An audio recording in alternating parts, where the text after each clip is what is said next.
Hello, thank you so much for tuning in. Welcome to my Very Thoughtful World. I am Kenesha Berry, mindset coach. Listen, I want to share with you guys a story today as to the importance of shifting your mindset and how it changes everything and how everything that you want in life is really about the way you're thinking, and everything you're experiencing is really about the way you're thinking.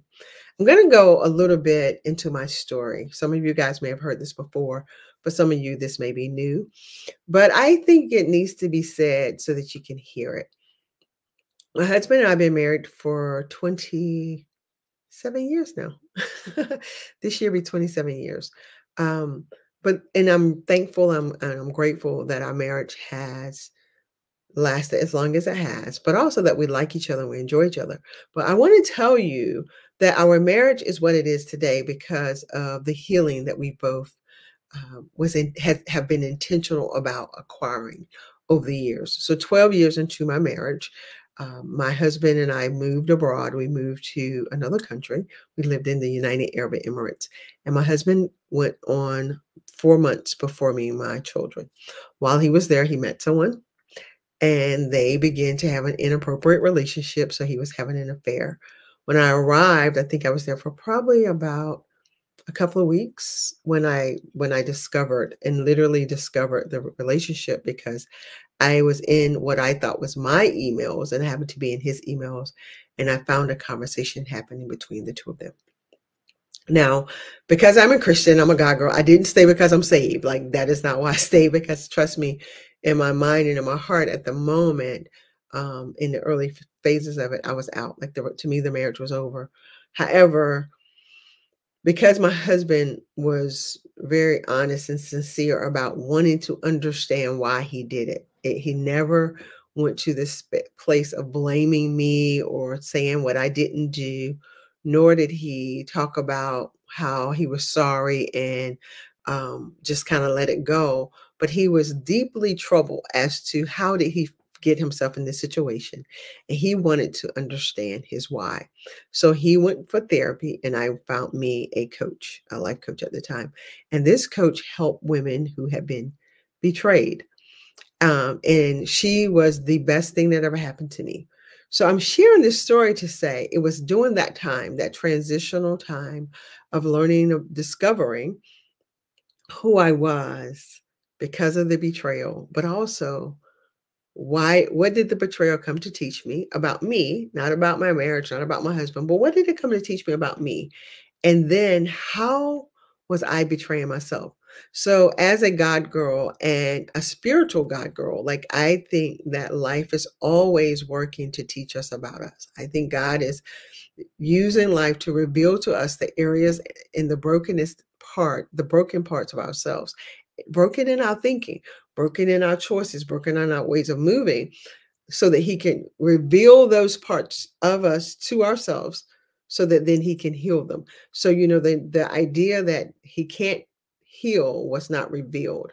And for me, if you would have asked me prior to this happening, prior to my marriage being in trouble, which my marriage was in trouble anyway before the affair, like, because we was moving in what I call a zombie-like state. We both knew that, I guess, kind of the joy was gone, but the joy wasn't gone just from my marriage. The joy was gone from my heart. Like, I was in a really bad emotional place. And what that time did was reveal to me who I was. And I'm not taking this moment to say it was my fault that my husband cheated on me. I always say this about relationships and affairs. His affair really had nothing to do with me. And I need you, like, whoever's going to listen to this, you may want to argue with me about this, but my husband's affair had nothing to do with me. What it did was it greatly affected me, but it wasn't about me. It was about his hurt, his brokenness, his way of thinking, his emotional needs, the thing that he deeply needed, his hardwiring, things, from his past and how that was showing up. What I'm open to and what I realized and what I learned and discovered about myself is how I was moving from my brokenness and from my scarred way of seeing life and thinking. So when we both did our work, now mind you, we never ever did couples coaching. We never did coaching. couples coaching or couples counseling. Never. Not not one time. Not even to this day. What we did was we went and got our individual work. And I honestly believe in every marriage, whether it's a good marriage or a bad marriage, any obstacle you're facing is not normally a marriage problem, it's a you problem. Like it's something going on within the individual or individuals, both, probably both, that needs to be revealed so that it can be healed. We did the emotional work that was required, and we continuously, to this day, like my husband continuously, constantly see his therapist. My best friend is a therapist. Um, I'm always, I'm recently looking to hire a new therapist, but I'm always doing the emotional work required to keep myself aware of who I am, how I'm moving, what's stopping me, because I understand that the only thing that is making my life either what I want it to be or not what I want it to be is the way I'm thinking. And that if there's an area in my life that's not moving or performing at the level I need it to, I need a new thought. And so I'm sharing this story to say to you, I want you to learn to look at your life. What areas need to be healed? Is there an area in your life where you grew up, either like grew up or now experiencing when you feel betrayed? Where maybe you was betrayed by your parents, by someone who supposedly love you, a loved one, someone in your school, and however that betrayal may be. Like it's not just an affair; it could be telling your greatest secret, thinking that someone really cared for you or was supposed to protect you, and somehow they put you in harm's way in any kind of form, emotionally, mentally, or emotionally. I mean, mentally, emotionally, or physically. And that's a betrayal because you had given this person your trust. Also, that can show up in ways of like our emotional wounds, the belief that we've been rejected, feeling abandoned, feeling not good enough, feeling unheard, unseen. The reason I'm bringing this up is because as an emotional mindset coach, I am a mindset coach. I understand that you will not exceed the level of your believing. You won't, there will be areas in your life where you want something different, but you won't go after it because you're there's a part of you that maybe think you're not worthy of it. And so I'm here to encourage you through this message to do the work, like do the emotional work necessary to overcome, heal, reveal the parts of you that still may be stuck in your past, stuck in your story from your past, stuck in your old wounds. And here's how stuck looks. You have a big dream, you have a huge desire, you have something that you've wanted to do for a long time, whether that is to start the business, write the book, go back to school, take the course, hang out with someone new, meet some new people, go to this new event. But the moment you get excited about it, then you have the feelings and the thoughts that say, who are you to do that? You can't do that. Get someone to sit down. You're not smart enough. You're not good enough. That is the area that needs to be healed because I need you to realize that everything that is not currently happening at this moment in your life is just a story. It's a story that you're telling yourself. It's a story that you maybe told yourself for so long that because of the experience you had, the story feels real, true, honest, like this is my life, but it's not. I don't know how to convince you of that, and you're not going to really be able to understand what I'm saying until you move into the healing. And moving into the healing looks like you're showing up for yourself to say that this isn't working. You know, I think it's Toni Morrison who says that when you get sick and tired of being sick and tired, that's the only time we change. Tony Robbins talks about it being, we don't change until the pain is great enough. So it doesn't matter what I'm offering. When I tell people that my coaching program will help them gain more confidence, increase their income, improve their marriages, or improve their relationships, If you're the person watching this and you're in that zombie-like state, right? You're not even going to trust that what I'm saying is true. You're going to be thinking, why would that work for me? Or there's no way. That's impossible. And I understand. I understand. Perhaps if there was a time prior to my transformation, had someone told me that I was walking around in a zombie-like state, I wouldn't have believed them either because it was all I knew. But here's what I want you to know that looks like, because now had they told me, Kenesha, your zombie-like state is causing you to feel so unfulfilled on your job, um, disconnected from your family, even from your children, meaning that you're present with them, but you're not physically, like you're not mentally present with them. If they would have told me that the zombie-like state made me wake up every day knowing something was missing, but couldn't quite put my hand on it, believing that life could be better, but didn't know how to make it. If they would have said those things, I would have been like, yeah, yeah, I have that. That's the thing I have, because I spent so many years just feeling so absolutely unsatisfied in life, like yearning, believing, hoping, wishing, praying that things could be different and better. And when I discovered that the only thing I needed was a mindset shift, then I spent like a week mad. I spent a week mad at who? Mad at God, mad at myself. Like, are you kidding me? Are you serious? You're literally telling me that all the stuff that I've been living, all the ways I've been thinking was not even real, that it wasn't even limiting, like that wasn't the cause of me not having what I wanted to have. It wasn't the cause of me not living out my life's dreams and purpose. It wasn't the cause of me not running events when I always had brilliant ideas to do these amazing events for women. And now I'm doing them. But what was the difference between then and now? I thought I wasn't good enough. I thought that, who am I to do something like that? I didn't have the confidence. I imagined that I needed to be more strong or know more people or needed more money. Like it was just always something other than what I had. I thought the answer was outside of myself. I'm telling you, the answer is in you. So here's what I want you to get from this podcast today. I want you to begin to consider, who would you be if you didn't believe that you weren't worthy of it?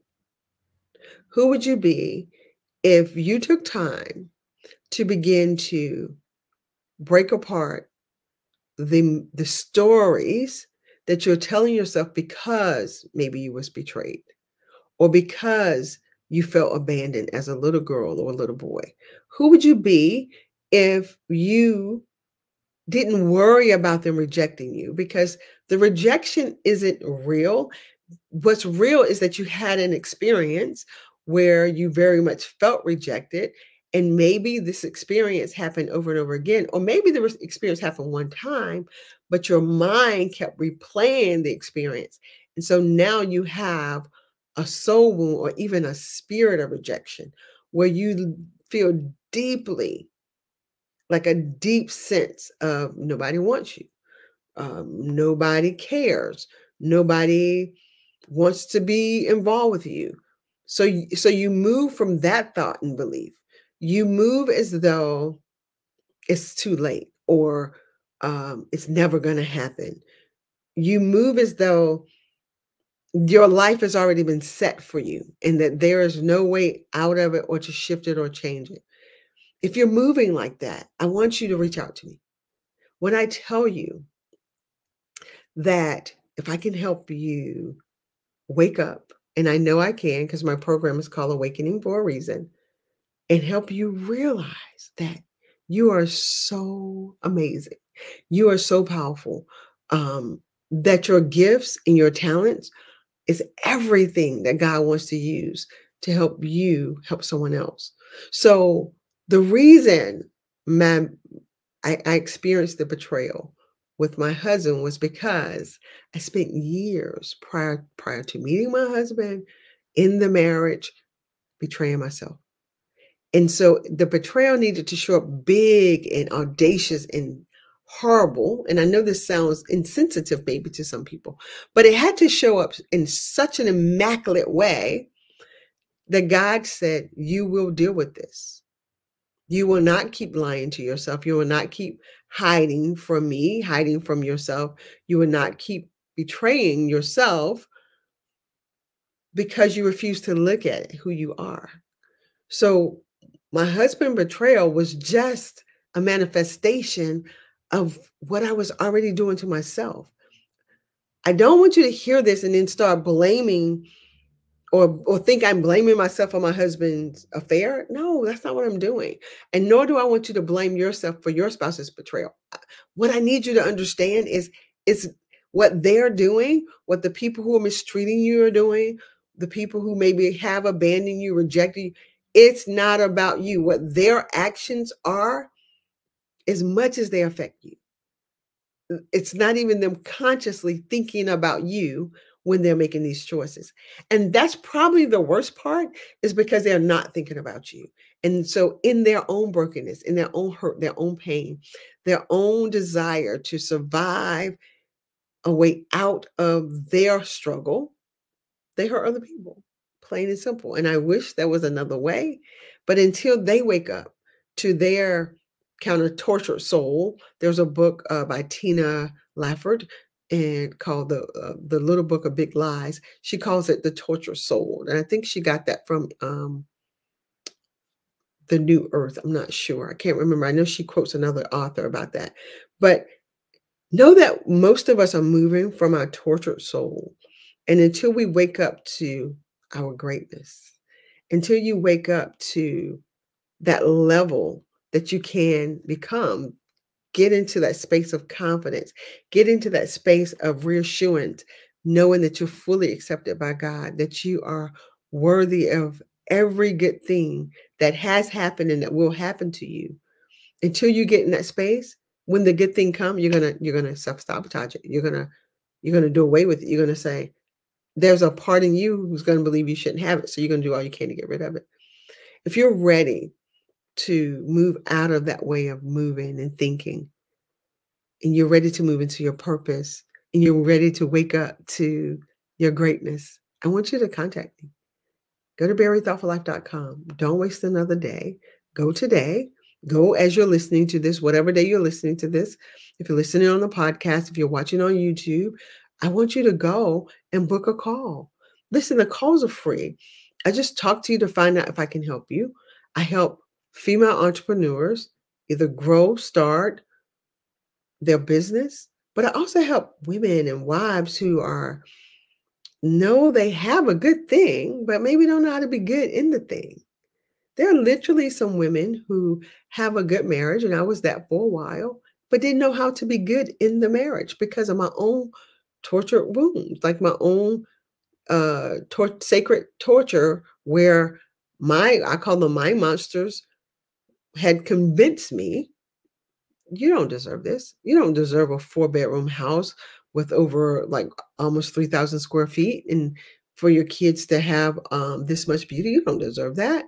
You don't deserve driving Acura Legend, whatever that is. Like, I never even care for cars, but I realized sometime I wouldn't allow myself to be impressed by name brand things because there was a part of me who thought, I don't even deserve this stuff. So if you're moving from that space of just, you don't feel like you deserve, that you're doing all the things, but that level of peace and joy eludes you as you are showing up amazing, as you're driving your fat Lexus, as you are working the job, making the 6 figures and doing all the things.